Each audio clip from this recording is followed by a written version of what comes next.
Rules to Reality is a podcast that highlights how regulation shapes or fails to shape our daily lives. I'm speaking to you from Wurundjeri country and would like to pay my respects to elders past and present and any Aboriginal or Torres Strait Islander people listening today. I would also like to acknowledge the ongoing role that colonisation and racist regulation has had on First Nations, but also First Nations resilience and survival in continuing to connect and practice the oldest living culture in the world.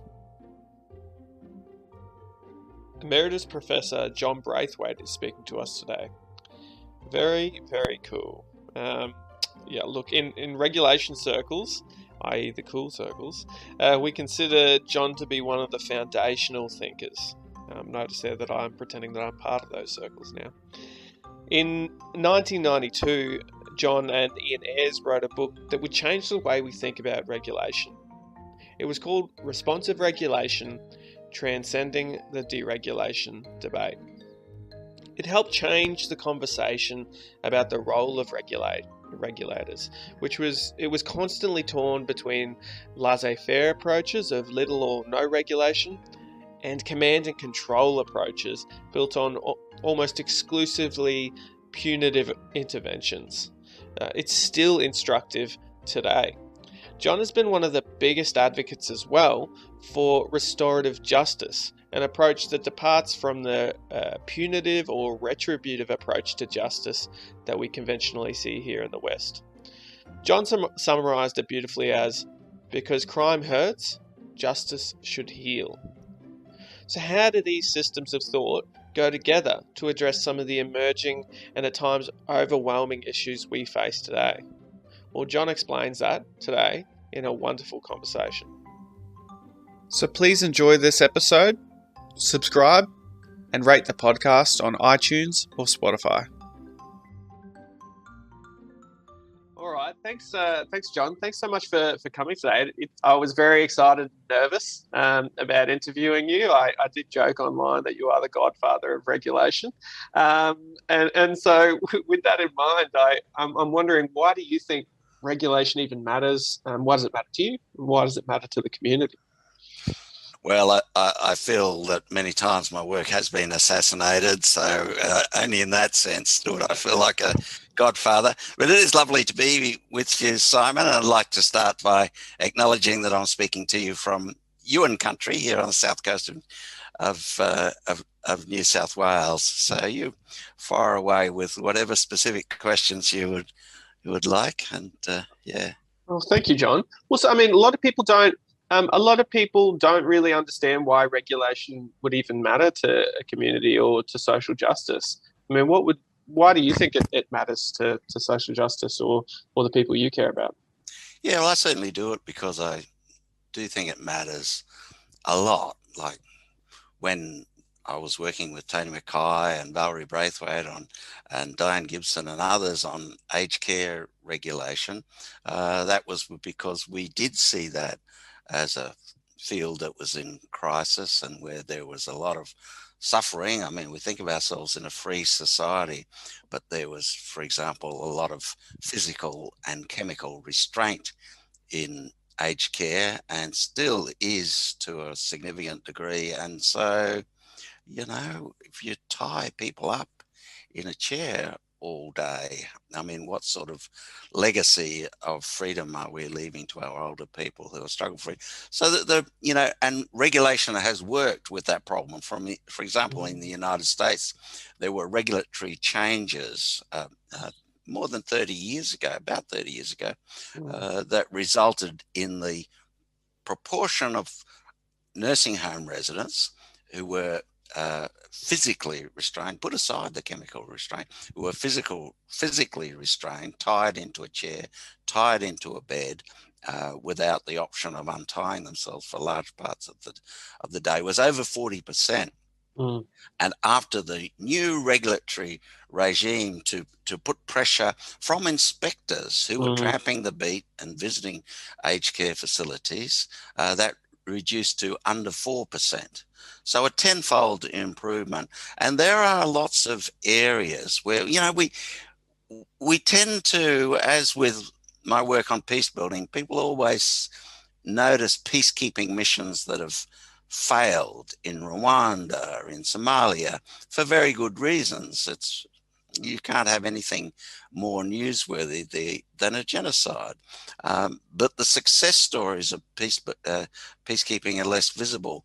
And in a different kind of way, that's true of bread and butter forms of business regulation as well. So one remarkable accomplishment of regulation is the safety of air travel.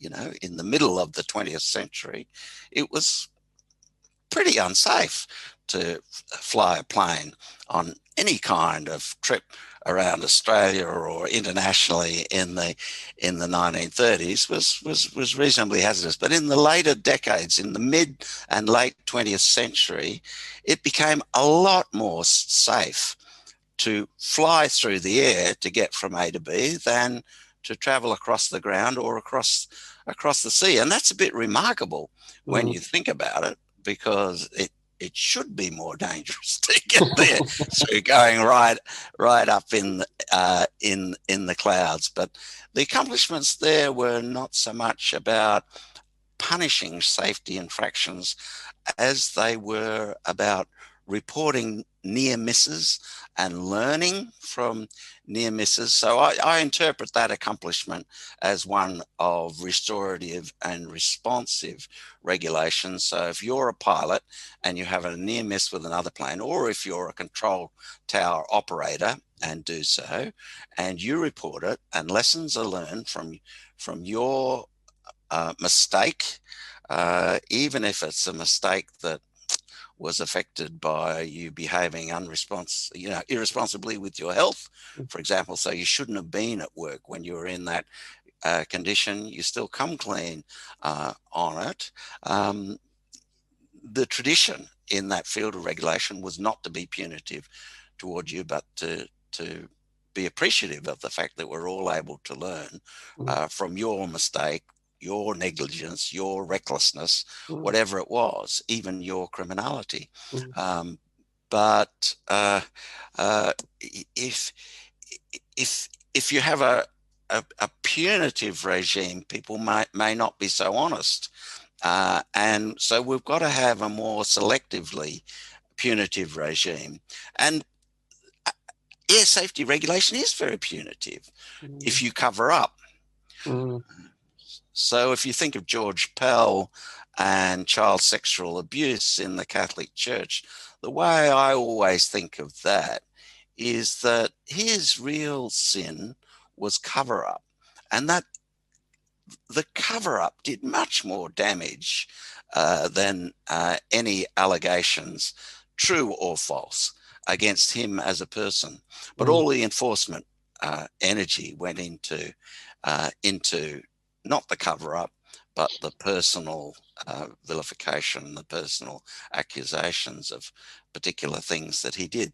They're important, but that's a lesson from the great accomplishments of air safety regulation, which we find in other areas as well, like coal mine safety. We haven't had huge criminal prosecutions of coal mines for doing reckless things, but we've had great accomplishments of reductions in the safety of coal mines. There were many years early in the century in countries like Britain, the United States, in France as well, and in China in the past as well, where more than 1,000 coal miners were killed in coal mine accidents. In Australia today, we produce a lot more coal.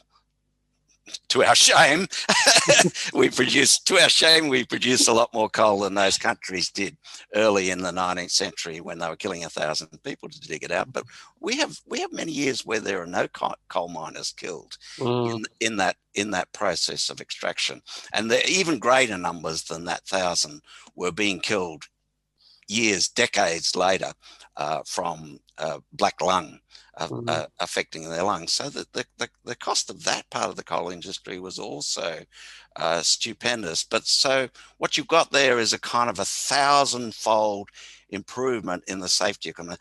And in a lot of the worst areas, I mean, nuclear safety is another one. Again, we should have no nuclear reactors, but we must acknowledge the fact that nuclear reactors are more than 100 times as safe as they were at the time of the 3 Mile Islands disasters, as measured by SCRAMs, automatic shutdowns of nuclear reactors because they've exceeded some threshold of safety. So regulation has delivered in a lot of areas, not sufficiently for it still not to be true that what we need to do now is completely abolish the nuclear industry, completely abolish the coal industry, but the technical capability of making change along the way to that on safety for the people who work in those dangerous industries is we can learn from that.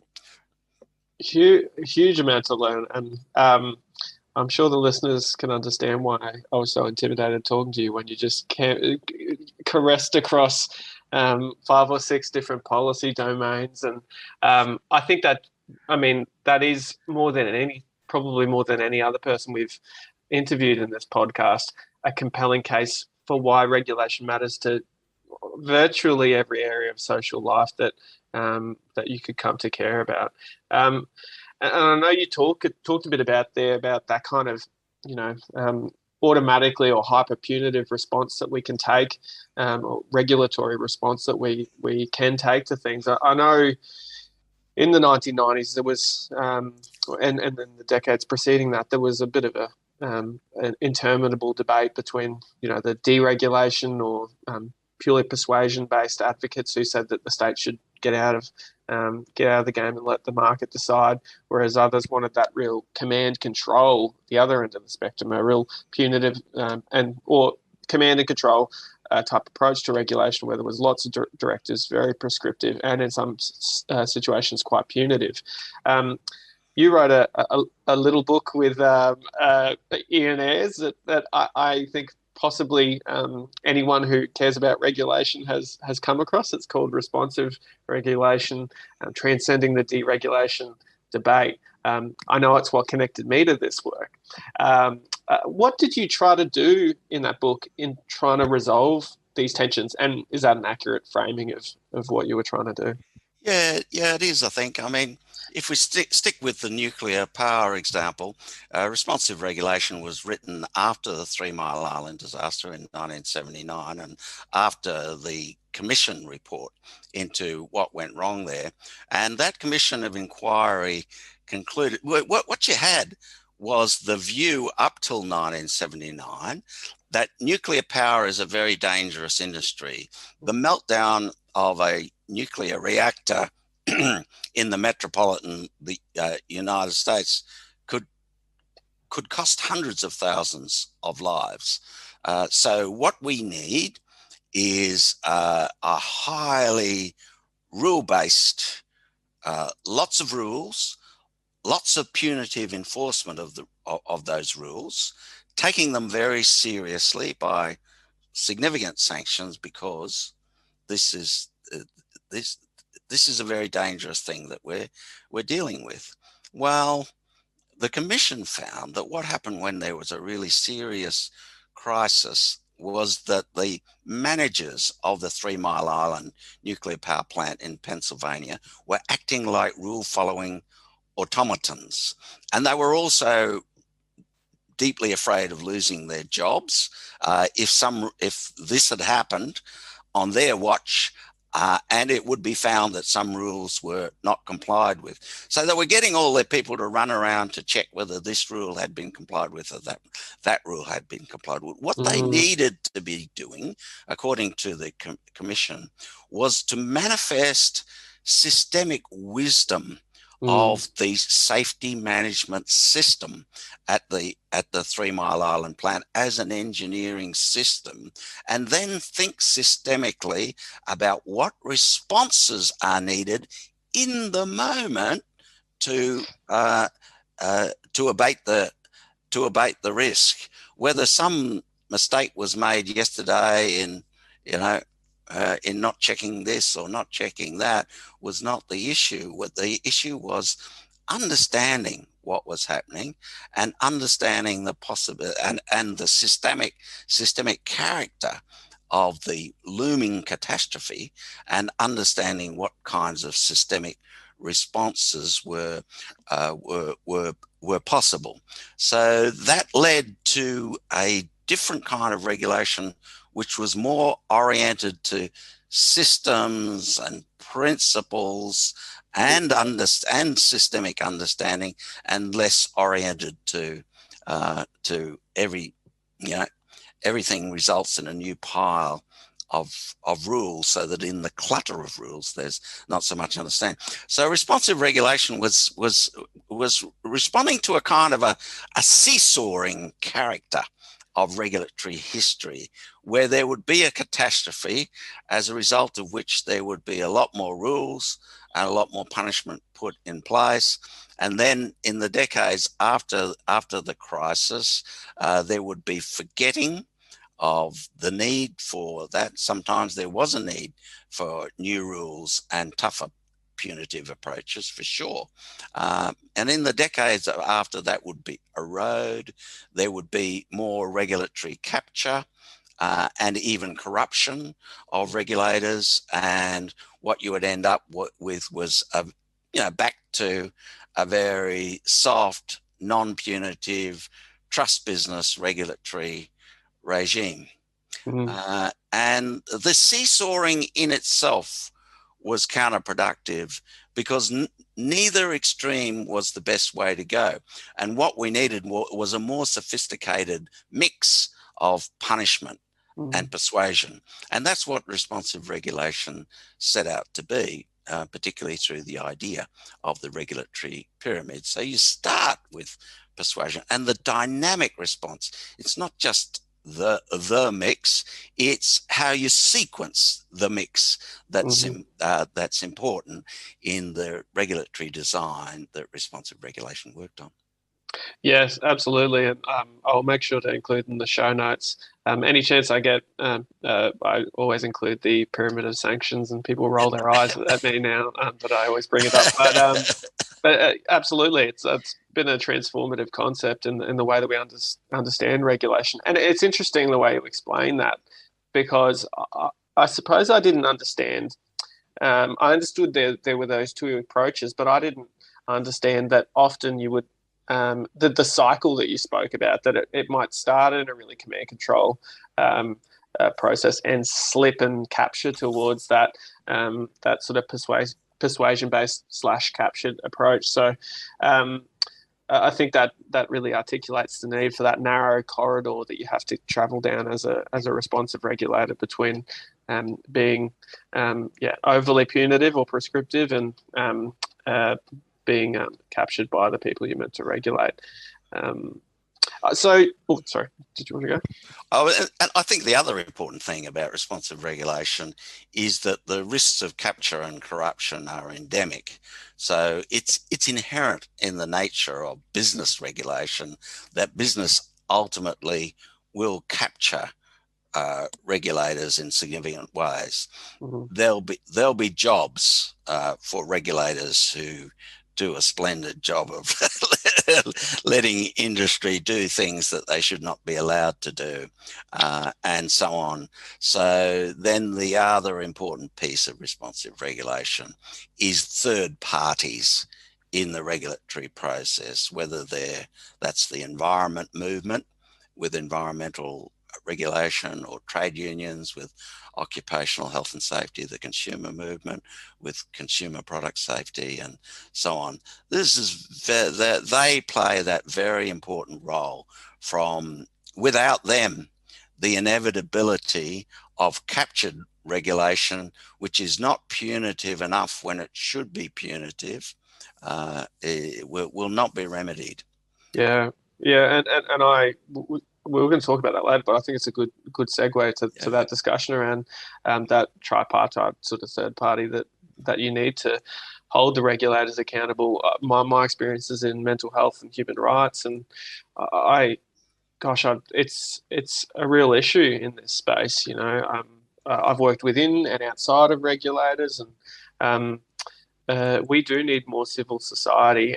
And interesting, we use the term consumer and mental health to refer to people who access mental health services. I've got my own lived experience as well, and it is instrumental that we hold regulators to account to better enforcement. In Victoria, we've had 12,000 complaints and inquiries into mental health services in the last 6 years, but the regulator has never issued a compliance notice. And in that time, the Royal Commission found that there was endemic breaches of human rights and mental health laws. And so I think it does speak to the need for, critical discussions about the efficacy of regulators in these spaces. I'm sure the same applies to aged care or disability, where I know you've done a lot of work as well.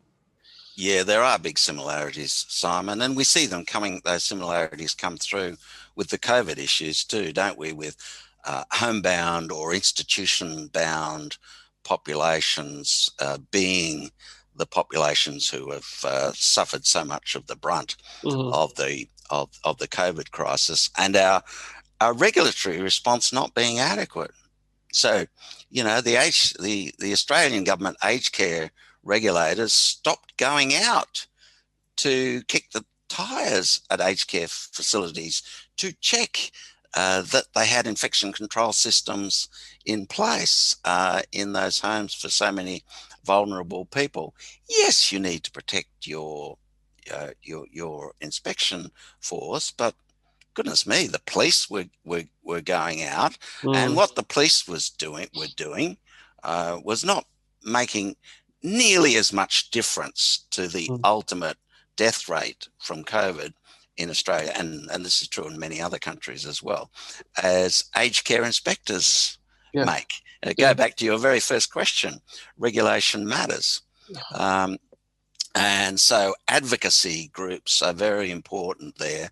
And the advocacy groups, the allies of advocacy groups. So in your area, Simon, in mental health, there have been lots of university professors who have been such important advocates for mental health rights and for adequate enforcement of them. And that's true in a lot of areas, from climate change down to occupational health and safety and little work sites. So civil society is a multifaceted thing with an interesting mix of grassroots voices and voices who have particular kinds of expertise.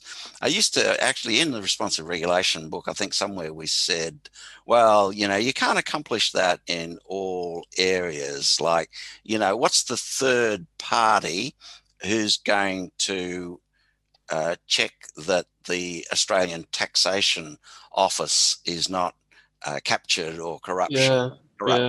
And both those we don't have the interest. We all can benefit at times when the tax administration is a bit sloppy, even if it's only for not getting our tax return in on time. And so, but that's actually 20, 30 years on. It's turned out that Citizens for Tax Justice has become a really important NGO, and as with mental health, with a lot of leadership from university people. Universities are really important. In that case, university people who have tax technical expertise in accountancy and in tax law.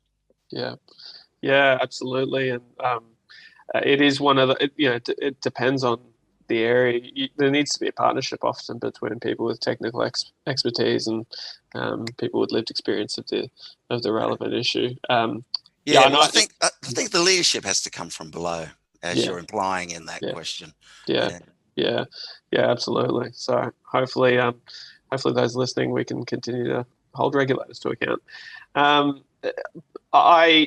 We could do about a 45-hour interview on responsive regulation, but I know that we've got to touch on the other huge body. Well, not I don't want to say the other because probably 5 or 6 other ones, but the other huge body of research you've done, which is around restorative justice. I'm wondering, so what's restorative justice? That term, even though it's been around for a while, might be new to some people. What's it about? What's it trying to respond to, I guess? Well, with criminal justice, it was about the idea that because crime hurts, justice should heal. But actually, any kind of injustice doesn't have to be a criminal injustice. Any kind of injustice hurts to people. So, so justice should heal that hurt. So that's the core value ideas and the importance of listening to, as you say, those with lived experience, sitting in the circle and listening to them and putting the problem in the center of the circle, whether it's a root cause analysis for a medical injury that's occurred in a hospital, for example, inviting the survivor of that medical injury or their family, if the patient has died, into the circle to be participants in focusing on the problem, what went wrong, and what might be done to prevent that problem happening again. With criminal offences, a lot of the thinking about why you put the problem in the centre of the circle rather than putting the person in the centre of the circle, putting the defendant in the dock, as it were, but just in a different way. Now you have the problem in the center of the circle in that thinking in criminology, because you don't want to stigmatize the offender. You want the offender to be responsive, to be apologizing, to really feel that they're listened to, because they really are listened to, and therefore buying in to a program of rehabilitation. So, you know, one of the surprising findings about restorative justice is that, you know, when a restorative justice conference agrees that something should be done, so some compensation paid to the victim, participation of the offender in an anger management program, for example, you would think that when those remedies were ordered by a court, they would be more likely to happen, because if you don't complete them, you're in contempt of court and you can be thrown into jail for not doing them. But actually, they're more likely to be completed. You are more likely to turn up week after week at your anger management program. You are more likely to actually deliver the compensation to your victim if that is agreed in a restorative justice circle. Why? Because the police that the court relies on to punish you if you fail to comply with the court order feel they have a lot more things to do than to ensure that Joe and Mary turn up to their anger management course. But your family, those who most love you, participating in the restorative circle, committing to make sure that you turn up every Tuesday night to your anger management program, that makes more of a difference. That delivers more compliance. Yeah, sorry. No, and that I've been fortunate to just complete a subject with Professor Miranda Forsyth on restorative justice, and one of the topics or the themes we spoke about is that the law often takes away property of conflict and makes it its own, and that sounds something like what you're talking about there, that it sort of alienates people from the problem rather than brings them into it. Yeah, the law steals people's conflicts. Yeah. Nils Christie, the Norwegian theorist, came up with that idea. Yeah. Mm-hmm. I mean, I think that's it's a beautiful articulation of it, and often people who, in my experience, who are marginalised by systems will often find themselves lost in a legal web, and sort of just passengers in their own legal problem rather than active participants in it.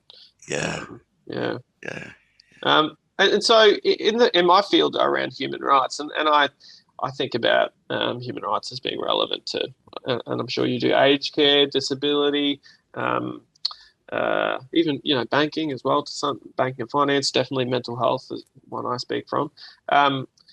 These are often institutions and services that that they're harming people, but they're not causing crime. Like it's not necessarily a criminal matter, like you mentioned.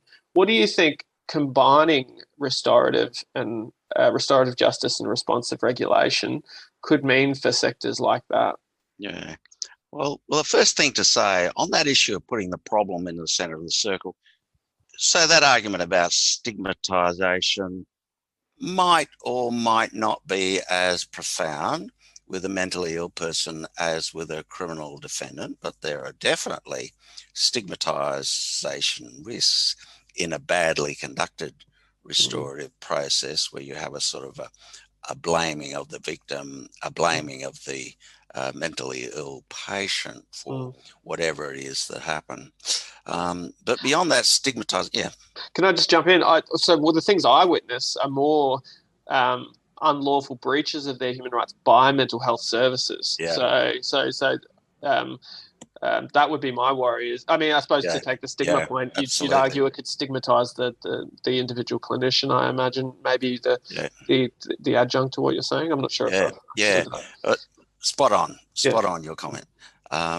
So the more important issue in a mental health context, where you have a restorative conference to decide, what went wrong in this human rights failure here, is not so much just flipping from blaming the patient to blaming the doctor or blaming the nurse, for example, but rather to not put any person in the center of the circle, but to put the system, back to the nuclear safety example.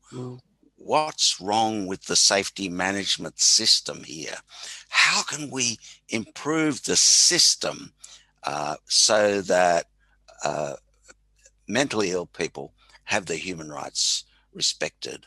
Our human rights assurance system broke down here. Why did it break? How could it be that it could break down in such a bad way? And sure, there might have been a failing on the part of Dr. Smith and Nurse Jones, but that's not the main thing. We're all prone to bad professional days in our jobs. The much more important questions are about systemic reforms, and they tend to be more liberating for those who suffer as well. So you can never fully compensate someone who suffers a flagrant breach of their human rights, but if they get meaning from the experience of, yep, this was just awful what happened to me, but as a result of this restorative process that we've been through in the aftermath of it, I have made a contribution to ensure that this doesn't happen to any other mental health patient. And that makes me feel good about myself, good about my mental health system. And what's more, I'm going to be an advocate for better human rights for people in the health system. Yeah, and I think that systems focus is very important, and certainly individual. If you're an aged care worker, you're a disability support worker, or mental health worker, your individual decisions are constrained within the system that you operate in. How do you pair? And this is a genuine question that sits with me about how RJ would apply in this context. How do you pair that with a system that has historically and cultures of practice that have historically not given much regard to human rights? Human rights are a recent. They're a recent overlay to the way in which psychiatry is practiced, and it might be the same in aged care, or it might be the same in disability. But the reason I tease out this question is here in Victoria, we've had a royal commission into the mental health system, and the tagline is the system is broken. But as a consequence, nobody is individually responsible in that situation, and that's just a fear that I have. And how do we safeguard against locating people's decisions within the system that they work, but then all of us as individuals kind of owning our our part of that system. That's as much a statement as a question, but I'm just keen to hear your reflections. Yeah. Well, I think the key is that the process is deeply participatory. Mm. If there's genuine participation of the most disempowered stakeholders, they're the ones whose rights are most vulnerable. Then you have a better prospects of the rights protection coming to the service. I mean, we see that in all these systems where there has been evaluation research on restorative justice. So, for example, with the standard case of youth justice, we've had restorative justice conferences in Canberra that I've sat in on where a young person has committed a criminal offence, seems like a pretty bread and butter restorative justice, youth justice conference, come to a resolution. The young person apologises to the victim, agrees to do this and that to repair the harm, and things are said about how terrible it would be for your family if this happened again, and you ended up being incarcerated as a result of it, and that's terrible not just for you but for everyone in your family. But then all that's done, and at the very end, the mother of this young person, I've seen this happen more than once, says, well, that's great. My son did the wrong thing. He's taken responsibility for it, as he should, and our family is really sorry for what happened to the victim. But our family, constable who's there, also has the view that the worst injustice that occurred here was the excessive force you used against our son when you arrested him. And that hasn't been mentioned so far in this conference. And we want to raise that. So that power to do something about rights come from the participatory capability, which is genuinely open textured in the restorative process. Now, if that mother tried to do that in the children's court or the magistrate's court, the magistrate would say, "Sit down, madam," and she would have been silenced because it is not relevant to the trial that is being conducted in that criminal law process. But it is relevant because crime hurts, justice should heal.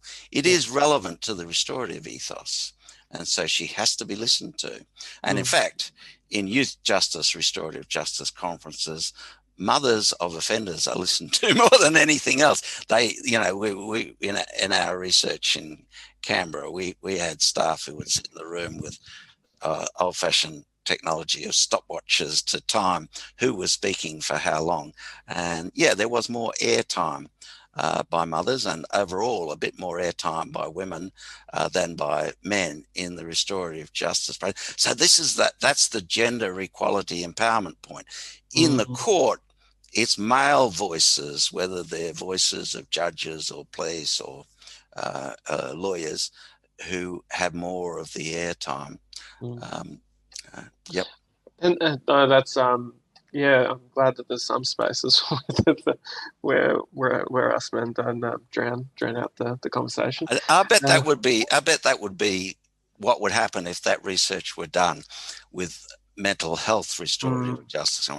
I bet there would be, more or less gender equality rather than the normal situation of male professionals.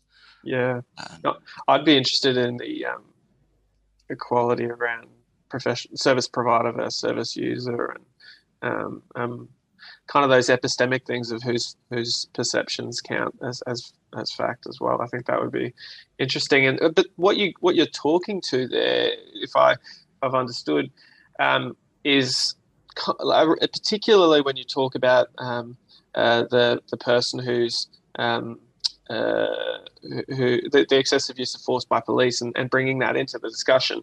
It's talking about freedom from non-domination, and I know that's another area that you've kind of framed that responsive and restorative justice need to take into account. So the idea that regulation, whether it's regulating an individual, like so services regulating the conduct of an offender who's a young offender who's committed a crime, or the regulator regulating the youth justice services to go up another level, that it should be as non-dominant. It should attempt to reduce domination.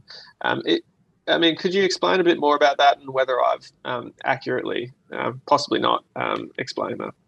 Yeah, that's accurate, Simon. Regulation's a dangerous game. It's designed to do good, but it can do profound harm.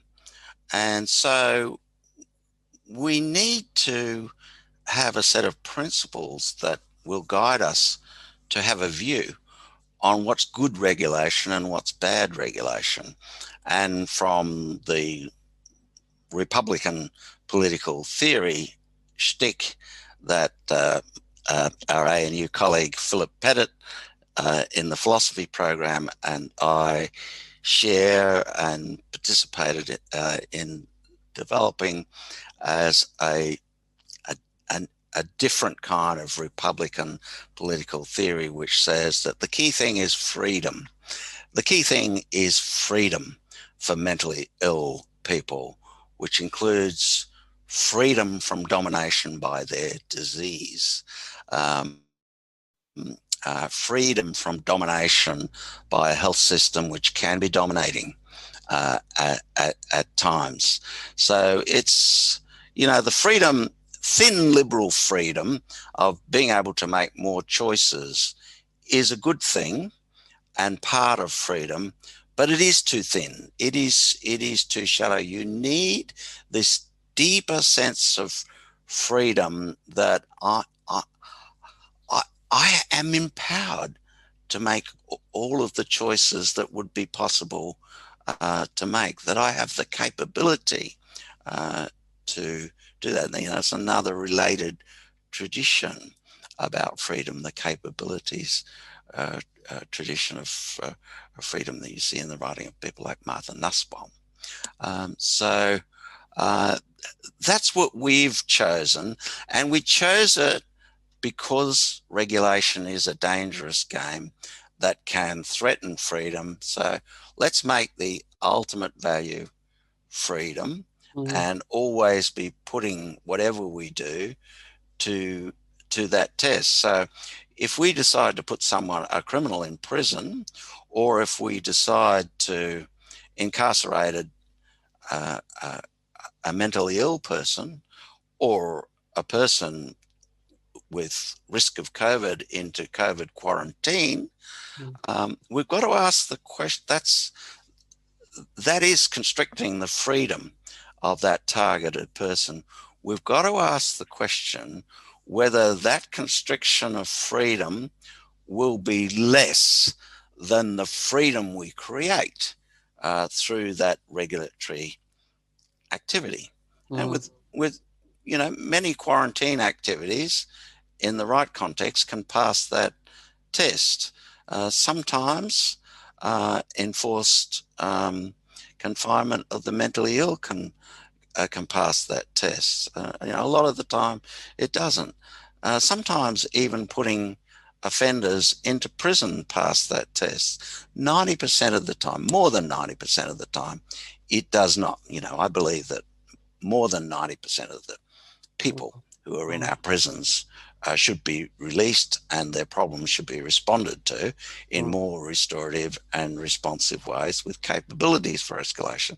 But that's not to deny there are some people who attempt murder, and are very clear about saying that if they get another chance to kill her, they will, Mm, because mm, she deserves it, and the world needs to be purified of her evil. Whatever that mm, mm. that dangerous repeat um, murderer is saying, well, that is a kind of person who should be confined in a prison. But there are not many of them who are quite like that. There are usually better ways that involve a less drastic form of domination of a human being than putting someone in prison. It's funny you say that, because that all that principle of non-domination, that neo-republican. I tried to get into some of the neo-republican. Philip Petit was very easy to engage with. Got some other books, and oh my god, I could not follow. But it's funny that that conceptualization, to me, corresponds a lot to a human rights analysis of whose human rights are engaged, and always trying to take the least restrictive response possible to achieve a public policy aim. And sometimes that's actually two different people's rights are engaged, and how do you balance those? But it kind of, to me, corresponds a lot to the analysis that Yeah, you're yeah, proposing. Yeah. yeah. Well, the non-domination framework allows an answer, provides a method for answering the question. Well, what should be our human rights? Should we create this as a new human right, Mm, meaning that under no circumstances will we fail to do everything that we can to mm, deliver this as a right. It's not just a good thing to put in the balance, it's something that we're deeply obligated to provide under any and all circumstances. So, should we make this a right? Well, we should, if by making it a right with those very demanding tests of what a right entails, will make the world a place in which there is less domination, in which there is more freedom as non-domination. So that's where saying, should this be a crime? mm, That's the test, because something might be very wrong. Um, Lying is wrong, but should not be a crime. Infidelity to our partner when we're promised fidelity to that partner mm, is wrong, but it should not be a crime. If we make it a crime, the criminal law would become very dangerous in the threats that it poses to the freedom mm. of human beings. It would be an overreach of the criminal law. So that's been, in our view of the development of that kind of Republican theory of regulation and of criminal justice, the helpfulness of it, to show when we should create a right, how should we enforce it to this degree? Should we, cut the hands off thieves who defile someone's right to their property? This is how we answer the question. Mm, No, we should not cut their hands off, because even if it were effective in protecting people's right to their property that they've worked hard to create, uh, the uh, the domination of the hand cutting mm. is a much worse thing. Uh, Yeah, and we've seen in the criminal law, and like you say, even currently, the criminal law functions to dominate far too many. It causes too much domination of far too many people, and in particular First Nations Australians who, yeah, um, are disproportionately incarcerated. yeah, Um, and that sits within a complex web of other dominations that I'm sure yeah, you know yeah. we're aware of. That's our great national shame, to be sure. Yeah, Our Indigenous incarceration rate. yeah. Well, I mean, John, you've articulated a very rich framework there of responsive regulation, providing, I guess, a scaled response to harms that occur in the community, but then restorative justice and how, how placing the problem at the center can help bring the community and people affected by the problem into that resolution process. I guess hearing, if people are listening to you today, um, uh, is there one thing, one lesson, or is there one thing that you want them to do, having listened to you in this podcast today? Well, restorative justice is about doing with rather than doing something for people or doing something to people, be they mentally ill people, whoever. And I think that's a good big thing about a restorative framing, because it's a simple way of thinking about what can I do that can be put into the context of your life. And we all confront different opportunities as to good things we can do. So I think it's my counsel would be about reflecting on your particular situation and asking yourself, how can I do something better with? Because it actually, in the television series Succession, of all places, I don't know whether it's the Rupert Murdoch type figure or Oh, someone, right, yeah. someone says, if you do something yourself, you do quick, you go quick. If you do it together with others, you go far. Oh, that's great. Yeah, yeah, yeah. So That's the beautiful capture for this episode. Um, uh, that's a beautiful message to leave with, and I think it's something that we can translate at a systems level, but then also at a personal level about the issues that crop up in our lives and what we can do. The ones we maybe cause, the ones we maybe suffer from, or a bit of column A, a bit of column B. Um, Thank you so much for leaving us with that message and for your expertise throughout this podcast, John. thank you, Simon, for your interesting questions.